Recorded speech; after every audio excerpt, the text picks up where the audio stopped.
Christian Braconi, j'imagine qu'on a de la frustration à la sortie d'un match pareil parce que on aurait pu arracher un point. Il y avait une belle carte à jouer, j'ai l'impression, du côté de Tubize aujourd'hui.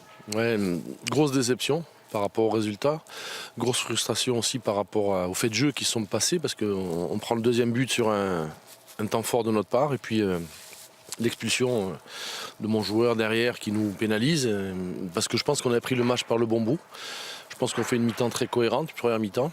On les a beaucoup mis en difficulté, on a pressé, on les a empêchés de jouer, développer leur jeu et puis on les a contrés quand il fallait.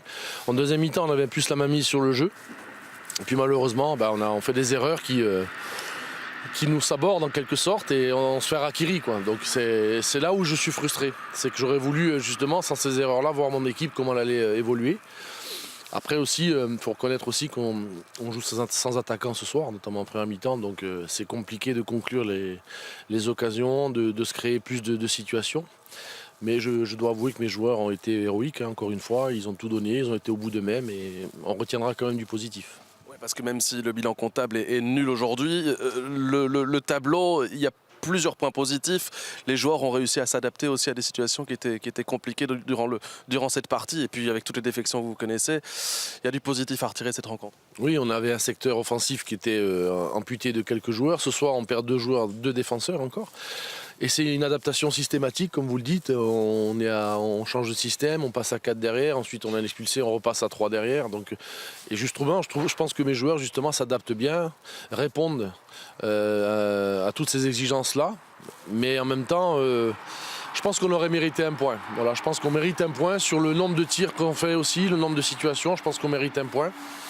Et la frustration est quand même énorme.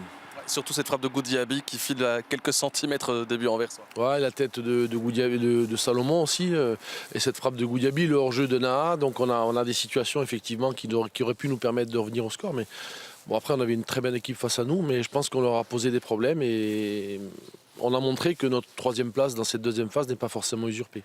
Focus à présent sur Westerlo, ce déplacement qui sera évidemment compliqué avec un peu moins de temps de récupération. C'est déjà vendredi, c'est demain. Ouais, mais bon, là, je pense que les joueurs physiquement ont démontré qu'ils avaient les capacités pour enchaîner les matchs. Le terrain était très compliqué et je pense que même si j'ai une énorme inquiétude sur notre capitaine qui s'est blessé aux ischios, je pense que les joueurs vont bien récupérer parce qu'ils ont quand même une capacité physique très intéressante. On va récupérer Gertian Martens aussi, peut-être Hugo Videmont. Donc c'est peut-être de bonnes nouvelles aussi, mais c'est vrai que j'aimerais bien avoir mon effectif quand même au complet. J'aurais bien aimé rivaliser ce soir avec toutes nos armes. Et je pense que ça aurait peut-être été une autre issue pour nous. Merci, bonne continuation. Merci à vous. Merci.